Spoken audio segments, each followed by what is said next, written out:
Hello guys! Yan, magandang hapon sa inyo. Dahil hapon na. Yan, andito tayo ngayon guys sa may Nomo Road. Ito yung isa sa daan papuntang bagong munisipyo ng Bacoor o Nomo Avenue. Para siyang isang bypass road galing dyan sa may all home ng Imus sa may stoplight. Ngayon guys ay pupuntahan natin itong Nyog, Barangay Nyog. Yan. At hahanapin natin yung isang sabi ay dito magkakaroon ng tren. Magiging station ng tren. Ito na yung Barangay Nyog, itong diadaanan natin ito. At parang may nakasabay din akong vlogger sa may unahan natin. Shout out sa iyo, bossing! Yan, hindi ko kilala kung sinong vlogger to. Yun, oh, yun! Yan, shout out sa iyo. Sana magpangita ulit tayo. Sunod.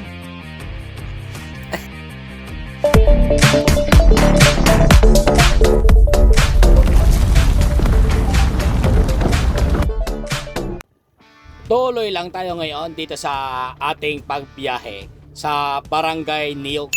Ito yung guys yung daan na ito, yung Barangay Niyog. At yung hinahanap ko nga dito guys ay yung tatayuan daw ng istasyon ng tren. At may nakalagay siyang ganito na board. Yan guys, yung board na yan ang hinahanap ko, yung no trespassing government property.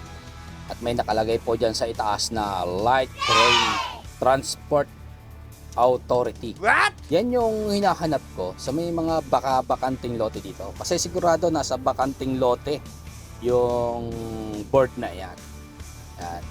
At habang binabaybay ko nga itong Barangay Nyog na ito, napansin ko parang hindi naman yata ito dito. Kasi yung mga ano dito, puro building. Oh no!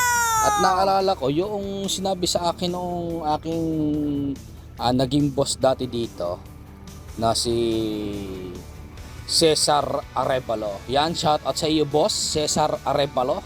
Yan. At sa kanyang family, sa kanyang mga family, Cesar Arevalo. Yan yung dating boss ko dyan. Naikwento niya sa akin na yung tabi ng Saint Dominic na yon, hospital na yun o yung Saint Dominic na yun, nasabi niya sa akin na binibili raw yun dati ng ng may-ari ng tren at gagawaan ng istasyon. Naisip ko lang na baka doon yung board na yun nakalagay. Yan. Hindi ko alam kung ano nangyari. Sabi kasi hindi raw pumayag yung may-ari ng Saint Dominic na mabili. Kaya yung lugar na yun ay tinambakan naman ng lupa. Ayan. Noong mga panahon yun, ng mga panahong 2015, yan kasi ako dati nagtatrabaho sa naghahakot ng mga basura. Nice! At yun yung boss ko dati dyan na nagpapalakad sa mga naghahakot ng basura. Kaya laging ubos yung basura dyan sa Bacoor dyan At yun ang tabi noon, doon kami lagi dati nakaparada yung mga truck namin. Doon ako dati nabiyahe sa malapit doon sa may Saint Dominic na yon, doon ang paradahan namin. At yun ang ituturo niya sa akin na gagawaan nga daw ng LRT, yung lugar na yon na may Saint Dominic na yon. Kaya ngayon, dahil hindi ko makita dito, doon tayo ngayon iikot sa papunta doon. Baka sakaling na doon kasi dito puro mga company at mga building yung mga bahayan dito sa lugar na ito. Pero ito yung Barangay Niyog. Yan. Kasi magkakaroon daw din yung sabi ay Niyog Station. What? Kaya yun yung pupuntahan ko. Kaya dito ako naghanap Niyog Barangay Niyog, yung lugar na ito. Hindi ko makita. Kaya doon na tayo, ikot tayo sa may Saint Dominic. Kasi doon lang ang alam ko, may mga bakanting lote. Dito kasi walang mga bakanting lote At kung meron mang bakanteng lote dito ay masyado namang maliliit. Ayan, parang hindi sila ah, pagtatayuan talaga ng stasyon ng tren. Ayan. Kaya ngayon, babaybayin lang natin itong lugar na ito ng Niyog, palabas dan sa may Aguinaldo Highway. Tapos kakanan tayo doon sa may papuntang Macdo. Yan, doon tayo magtingin. At tingnan ko yung itinuturo sa akin dati ng aking boss doon sa may kaliwa doon sa may gilid ng Saint Dominic. Kasi nang nakukwento niya sa akin dati na paglalagyan ng LRT. Yan. Bagamat binabaybay na natin to, yan, tinitingnan ko pa rin yung mga bakanteng lote kung may mga nakalagay nga na ganoong no trespassing. Yan. Kaya dito sa lugar na ito ay panay pa rin yung lingon ko dyan. At siguro parang mahaba-haba pa to sa lugar na ito, na daan na ito. Saka iniisip ko na parang hindi talaga ito pagtatayuan gawa ng masyadong mabahay, saka makipot yung mga lugar. Alanganin yung mga poste dito. Agka nilagay, maperang dito ilagay sa may gitna ng kalsada. Kaya talagang malamang hindi yun dito sa lugar na ito. Kailangan kasi yon ay maluluwag na area at walang tatamaan para smooth na spot yung paggagawa doon. At doon sa mapa nung LRT na gagawin nga dito sa papuntang Niyog, titingnan ko kasi dito sa may Niyog nakalagay yung mapa. Pero pagka sinusum, parang nasa may bandang kanan siya Kumbaga katulad dito na hanakbo tayo, dito sa may lugar ng bandang kanan. Pero pagka tingnan nyo po yung mapa na yon, dyan manggagaling kasi yung sa Talaba yung mapa. Pero siguro hindi talaga yun dito. Kaya doon na, iikutin na natin yon. Paikot na tayo ngayon.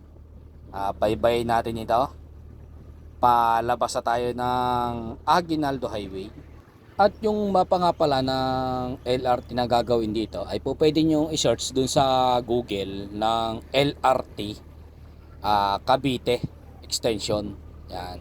Makikita nyo po dun yung mga mapa na dadaanan noong LRT na ito. Doon ko lang po siya nakita na sa may Niyog Station. Doon ko po siya unang tiningnan. Kaya dito ako unang naghanap. At ang barangay Niyog nga na ito ay medyo mahaba. Papunta pa rin ito dyan. Pag dating natin dyan sa may Aguinaldo Highway, ay meron pa rin itong karugtong dyan sa may pagtawid ng Aguinaldo Highway. Yung palusot naman ata yan sa may Longos Bayon o sa may Talaba. Parang ganon, pa-correct na lang ako kung mali ako. Papunta po yan dyan. Kaya nga paglabas dito, makikita natin dyan, may arko pa dyan sa may tapat. Oops, may tatawid. Shout out ate. Yan, pasensya na. Yan. Andito na tayo ngayon sa Aguinaldo Highway. Yan, at makita natin ma-traffic. At yung kabila na yan guys, ayan yung sinasabi ko sa inyo na barangay Niyog pa rin at karugtong ng dinaanan natin. Kaya nga diyan ko naisip na maghanap dahil ayun ay dire-diretso palabas hanggang doon sa kabila. Pero parang hindi talaga. Kaya duda ako. Yan. Kaya dito tayo ngayon sa may Saint Dominic. Ikutan natin to. Itong may Saint Dominic Hospital. Yan, medyo matraffic lang guys. Kaya medyo mahirap ang biyahe. Dito tayo iikot sa may papuntang Macdo. Yan, dito pala sa kanan may daan, hindi na ako nakakanan. alanganin. Kaya medyo nagdire-diretso ako. Yan. At yan nga dito sa lugar na ito, dahil na-stop ulit, na-stop ball, kumanan ako dito. Yan, hindi ko alam kung bawal dito sa napasok natin ito, malapit kay McDo. Yun. Yan guys, ang flyover, hindi pala,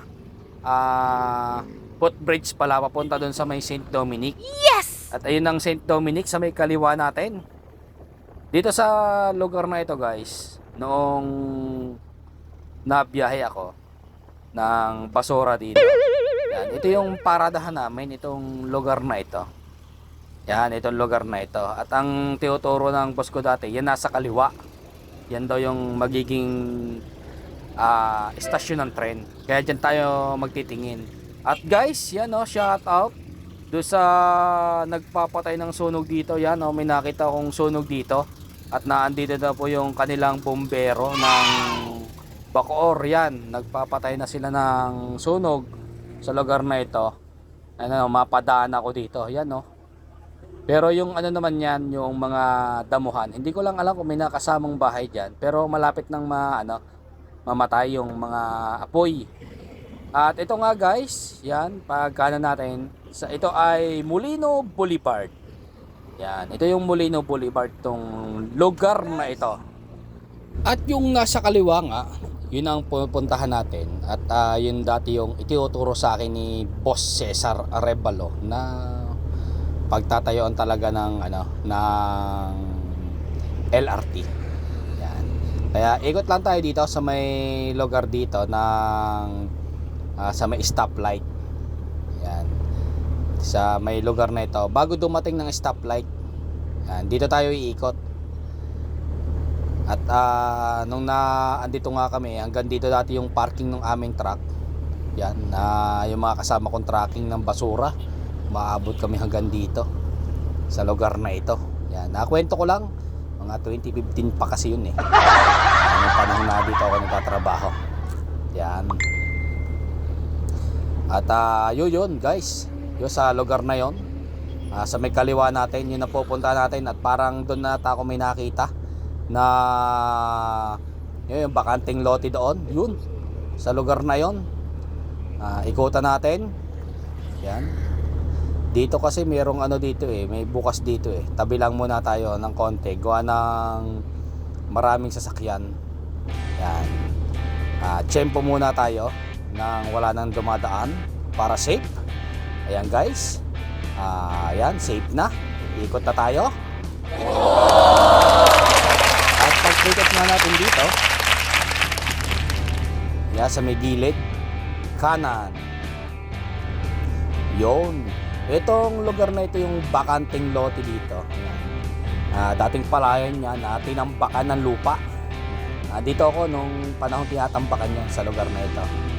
At may mga kainan pa rin dati dito sa lugar na ito na kinakainan namin dati. Dito sa lugar na ito raw yung pagtatayuan Kaya dito ko naisip, ayun guys, ayun! Yan! Nakita na natin guys yung hinahanap natin. Yan. Ang signboard na ito, ang mahiwagang signboard. What? Yan. Nakita na natin na yan no trespassing. Light train. Transport Authority. Yan. Ito nga guys, itong lugar na ito. Malawak ang lugar na ito. At yan makikita natin may guardhouse pa dyan. Yan, yung lugar na ito pala yung pagtatayuan ng Niog Station. At talagang malawak itong lugar na ito. Yan no. Okay. Yan. Nakita na natin guys. Yan. At ang St. Dominic guys, yun. Nasa may bandang unahan lang natin. Yan. Sa unahan lang natin. Nandiyan dyan. At yan guys.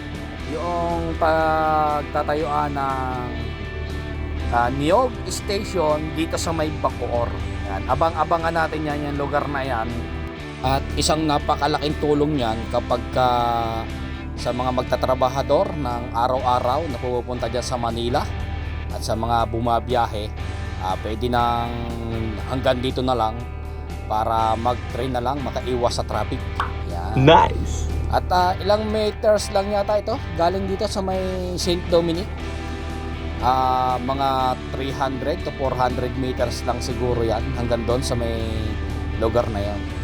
Pwedeng lakarin. Yan. At guys, abangan nyo ulit yung aking susunod na video sa lugar na ito. Babaybayin ko naman ang lugar na ito ng pagtatayuan ng mga poste dito papuntang Sukat. Yan. Abangan nyo lang guys.